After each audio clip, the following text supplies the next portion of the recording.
The relationship between Abigail Williams and Elizabeth Proctor was a crucial factor in the Salem witch trials, marked by a combination of personal jealousy, betrayal, and the explosive accusations that fueled the hysteria of 1692. Abigail Williams, a 17-year-old niece of Reverend Samuel Parris, was employed as a servant in the Proctor household. Her affair with John Proctor, Elizabeth's husband, was the seed of the animosity that would lead to Elizabeth's tragic fate. The affair had occurred before the trials began and was a key element in the web of accusations that ensnared Elizabeth. Abigail and John Proctor's affair ended bitterly. Proctor, a respected farmer, had attempted to distance himself from Abigail and resume a faithful relationship with Elizabeth.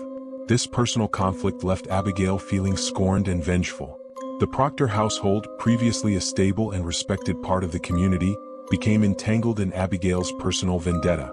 When the witch trials erupted, Abigail seized the opportunity to accuse Elizabeth of witchcraft.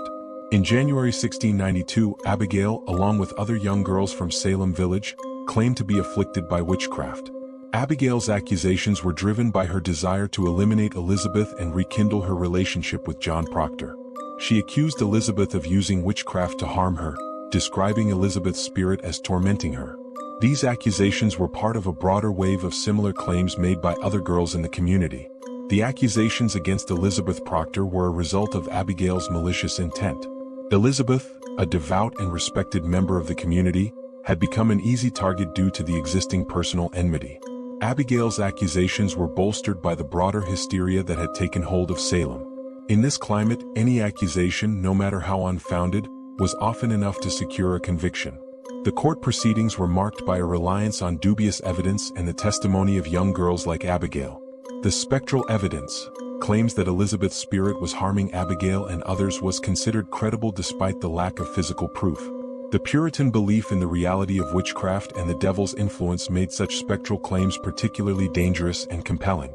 During the trial, Abigail's accusations against Elizabeth were not only a personal vendetta but also a reflection of the broader societal chaos. Abigail's testimony, combined with the fervor of the times, led to Elizabeth's arrest and imprisonment. Elizabeth maintained her innocence throughout, and her stoic demeanor only seemed to reinforce the accusations against her. Elizabeth Proctor's trial was emblematic of the tragic misuse of personal grievances and societal fears. The influence of Abigail Williams, fueled by personal vendetta and collective hysteria, played a crucial role in the wrongful conviction. Proctor's release from prison came as a grim reprieve due to her pregnancy. Soon after, she gave birth to a baby boy, a tiny beacon of hope amid the darkness of her grief. The joy of this new life, however, was marred by the heavy shadow of her husband John's execution. John had been executed for his refusal to sign a false confession, his steadfastness to the truth costing him his life. As Elizabeth held their son close, the weight of her loss and the sacrifice of her husband hung heavily over her. Yet, in the fragile innocence of their child, she found a glimmer of solace and a reminder of the enduring strength of their love.